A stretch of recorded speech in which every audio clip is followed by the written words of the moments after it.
Hello everybody and welcome back to Moemon Let's Play of Fire Red. This is Elsina here, and I have actually decided we are going to go ahead and do a half-effort. I'm going to try using a gamepad instead of my keyboard for this playthrough. However, alright, hang on one second here, I have to change my settings.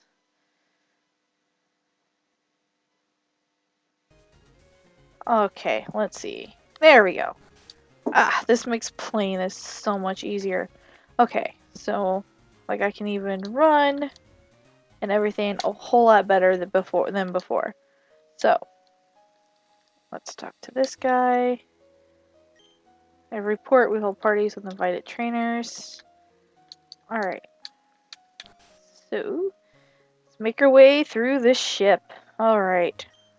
Journey far and wide, but in all my training levels, I've never seen any Pokemon sleep like this one. It was something like this. Snorlax! Who, when we encounter, may not actually be a Snorlax. Yep, I knew he was going to want to fight us. Check out what I fished up. I'm going to be pretty impressed by what you fished up, depending on what you actually have for us, Mr. Cascoon. Okay, not bad. Alright, we'll send out our Charmeleon here. Since we do want to work on getting towards a Charizard at some point. Yep, level up. About to use Golem. Yes, we're going to switch to Maru. Oh yeah, so much smoother when I'm on a controller. Go Maru. Go Golem. We're gonna use Water Gun. Mad damage. Okay. That Golem was actually pretty cool. I think that was the first time we ran into that.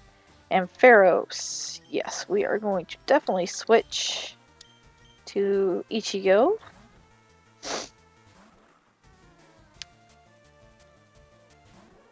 Oh, I want one. It's like one of those Pokemon I really wish were, like, truly existed. Because it's just adorable. Okay, Sand Tomb does nothing. So. Can we bite it to death?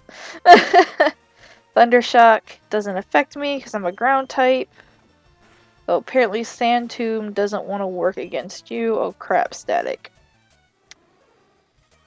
Oh no, we might have a small issue. We'll bite again. Bite again. Ha! So even if I don't have a type advantage per se, I do have... Well, I guess ground is my type advantage. In a sense. Whatever, we won. That's all that matters. Okay. Alright, this old man wants to fight now. Competing against the young keeps me youthful. Youthful.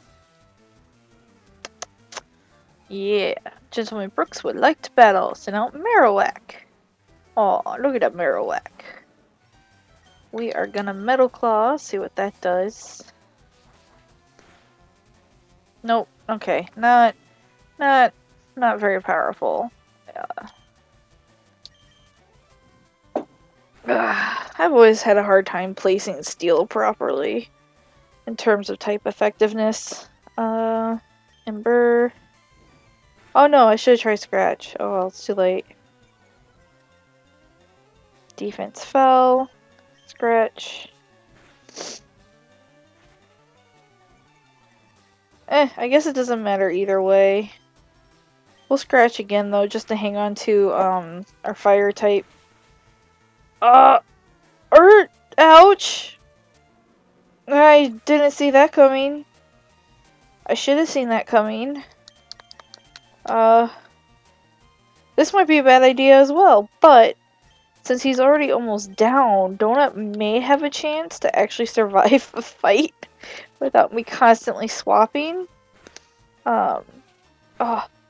Hit 5 times! Yes! Victory! Alright, Donut, level up. Ding ding ding, level 20. Okay,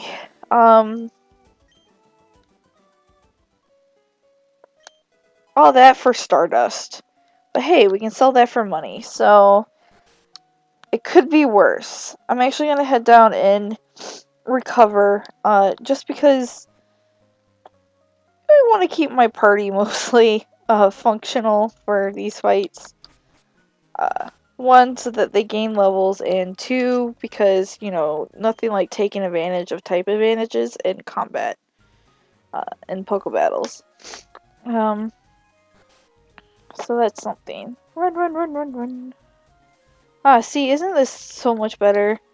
I get around so much faster now. Because I get around so much faster now, without distorting everything. Oh yeah, gameplay just got better. Ah yes, I've seen some Pokemon Fairy people across the water. What do you gotta say? Small trees can be chopped down using cut. HM, which no longer matters in the new games. Which, I don't know about you guys, but what they did with the HMs, in my opinion, was both a blessing and a curse. Blessing because no longer did you have to hunt down the move deleter every time you wanted to get rid of an HM move. Which, for me, I could never seem to remember where the heck the guy was. However, it makes them seem more pointless as part of the curse. If you know what I mean. Oh, look at that Quilava! Or, no. Yeah, it's a curse because of that. Because they don't seem as special, and it doesn't... I don't have as much thought about who I'm actually giving it to. I go, oh, I can just throw it on this guy, and when he learns something better, I can make him forget it and move on with my day.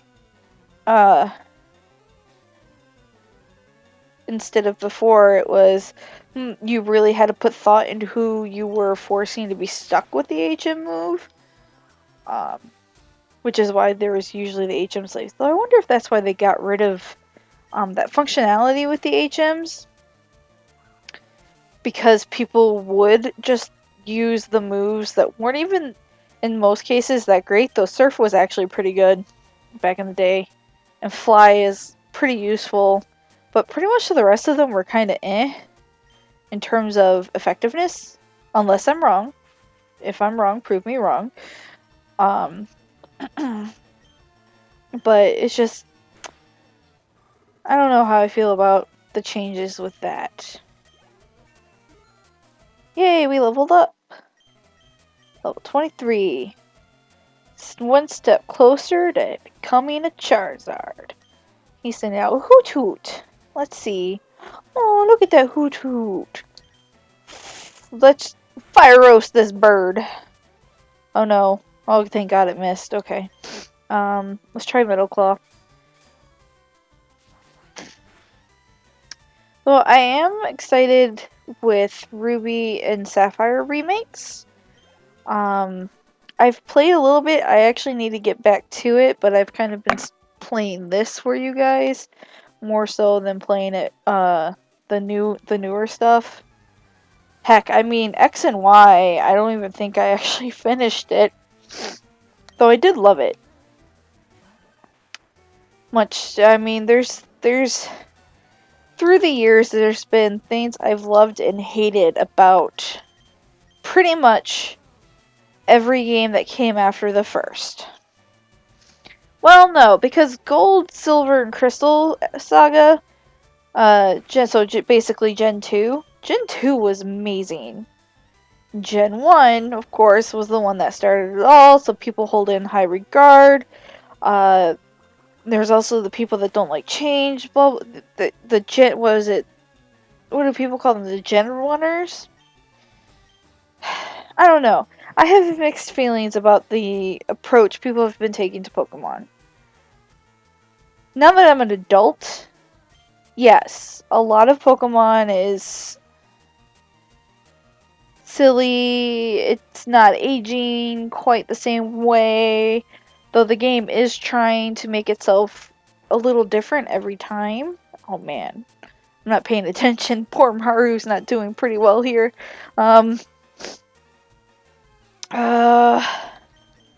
Let's send out Ichigo. This shouldn't hurt him. Gen 1 also had its problems. There, the glitches and everything like that were in the game. Yes, they add to the charm. Yes, it was back in the golden age of gaming, as some refer to it as. Even I kind of refer to it as the golden age of gaming. Because lately, when I go look at Steam or well, not GOG, because GOG's got good stuff on it. But when I'm looking at other locations for games, and I'm just like shaking my head and feeling depressed because there's like nothing cool, nothing good, nothing interesting, or there's something interesting, but it has all these flaws that make it not interesting enough to really warrant getting my hands on it, that kind of situation. So, Lady N. No, we'll stay out.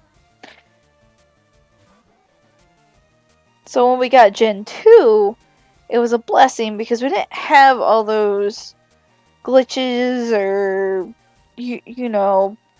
which was missed, I will admit. I missed being able to do that rare candy cheat and all the back in the days of when the internet was young and people would post all these fake stories essentially of like moving the truck in order to get Mew, and the Mew there is a legit way by exploiting glitches in Red to get Mew in Red, but that's different. Or like if you did manage to get all 150 Pokemon, you got Mew. It doesn't exist, doesn't happen. That kind of situation. Gen 3, though, I think, in my opinion, which may not be popular opinion, was the best. It was, in my opinion, it is the height of the Pokemon franchise. Diamond and Pearl was great, but it didn't quite get me the same way the first 3 did. And then Black and White happened. And I was okay with Black and White. I liked the slightly darker story we had going on in Black and White. This is not working. It was different, darker, more interesting, brought up some topics that kind of had been floating around in my head before, but never really considered until that game. And then what they did for what would have been slot 3 for that saga. I didn't like that. I did not like that one bit. But for the most part, it was a solid game. For a Pokemon game. Then X and Y happens. And with X and Y, I have to admit, I really freaking love the 3D modeling we got and everything with X and Y. Really well done. I liked how they kind of paid homage back to Gen 1 by enabling us to get the starters in the game and basically being able to get pretty much all the Pokemon in the game. But Mega Evolutions. This is going to be a longer episode than usual because I'm on a topic now. Mega Evolutions. Mega Evolutions. When I first heard about them, I thought, oh, that's really cool. So it's like a fourth evolution form. But then when I actually learned on how they were going to function, i.e. being only in combat that you can access this form,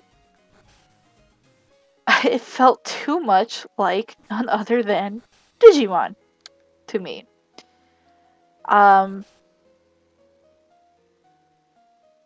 Straight up, Digimon. And my only thought was, wow, Game Freak, you are running out of ideas.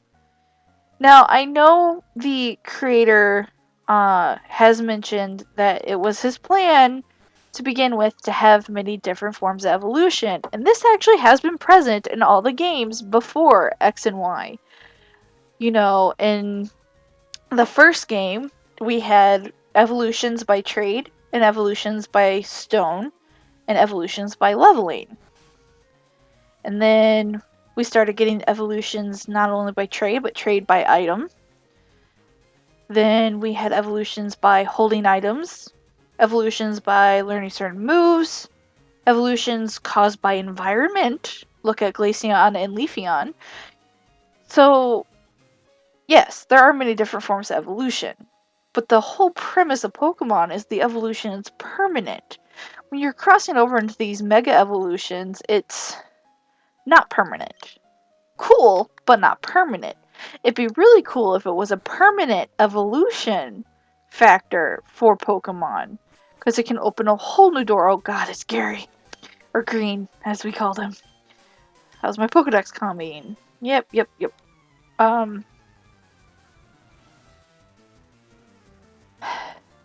I don't know. Yes, it's opening a whole new door because apparently there's some cool factor with Rayquaza's Mega form in this new version of Ruby and Sapphire. But at the very core, I just feel like Mega Evolutions is just wrong to me. It feels like grasping at straws.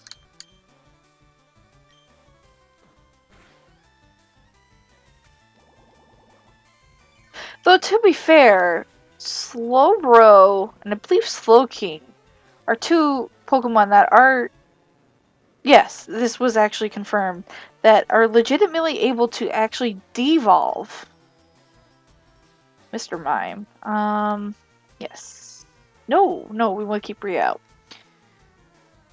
But there was also in the card game the De-Evolver, De-Evolution Spray, which was used to de-evolve Pokemon. So if you want to implement something new, cool, and interesting to the game, I would say put in the De-Evolution Spray, essentially, that we saw in the card game. Even though that was more of a card game mechanic, I'll give it that. It's a really cool concept. Though it does mean nobody may actually wind up using it. And the reason for this is mostly because the evolved form is always stronger and better than the fully evolved form. Or, no, the pre-evolved form. So it does have its cutbacks, but, you know, what if you didn't want, like, let's say your, I don't know, Nidoran female was gonna evolve, but you weren't ready for it to evolve yet. You wanted to wait, because sometimes waiting is better than letting it just go ahead and evolve. If you want to have it learn to move quicker, yada yada yada yada, blah blah blah. You know, in certain situations, you may actually want to be able to de-evolve your Pokemon. That's when it would be good. That would be a cool mechanic for the next one. Or just, there's like hundreds of other ways we could probably have different forms of evolution than the Mega Stones. Heck, if anything, give me more forms for Eevee. That's what's really upset me, too, was the fact that Eevee is supposed to be the... Eevee's kind of like the key, like a missing link to evolution. Because Eevee can become pretty much any type, as we've seen so far. In a certain way. Because we have a fairy type, we have a grass type, we have an ice type, a fire, a lightning, and water type. Where are all these other types of Eevee? Oh, we have a psychic and a dark. Can't forget those two. Like, X and Y, we got Sylveon. So okay, I'll give Game Freak that. We got Sylveon. That's one new Eevee type evolution. Black and White, we didn't get any. The thing is, Eevee had been getting new evolutions pretty much every generation. Gen 1, we had Jolteon, Flareon, and Vaporeon. Gen 2, we had Umbreon and Espeon added. Gen 3, we didn't get any, which was upsetting. We didn't get any in 3. Diamond and Pearl, we got Leafeon and Glaceon. Okay. Then Black and White, nothing. X and Y, Sylveon. So there is a pattern, but it's not a pattern I would like to see. Mostly because there are so many different types in Pokemon. What would have been cool was if in Gen 3 we got 2 new EV forms, and then we got, Glaceon and Leafeon, and then not X and Y, Black and White getting 2 new, and X and Y getting 2 new. It's just, I want to see more EV forms too. Okay, I got off track and off tangent and wasn't really paying attention to anything this episode, and I kind of went over. So I'm gonna call this episode here, guys, and I'll see you in the next one. Ta-ta!